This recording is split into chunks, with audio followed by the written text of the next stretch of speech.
Okay, so make sure to go to the Kick platform. Once you log in with your correct credentials, click on the icon top right corner.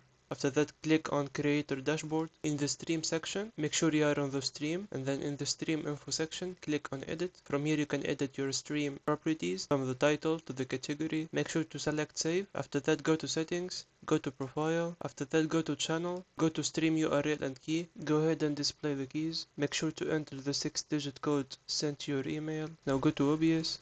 Go to File, go to Settings, go to the Stream section, select the service and switch it to Custom. In the server, make sure to copy the stream URL, and for the stream key, copy the stream key. After that, click Apply and click OK. After that, go to Sources, make sure to add a source, select Display Capture, click OK. After that, make sure to add your monitor and click OK. Go to the output, make sure to select the video bitrate depending on your internet speed. I will set it 8000. For the video encoder, leave it as default, and for the encoder present, I usually select it on medium. After that, go to audio, make sure to select the desktop audio as default and your mic from here. Go to video. If you have a higher resolution monitor, you may need to adjust it to your stream preferences. I have a 1080p monitor, so you may have to lower your resolution if you want to stream on 1080p. Go ahead and do it from here. After that, click Apply and click OK. Go ahead to Controls and select Start Streaming.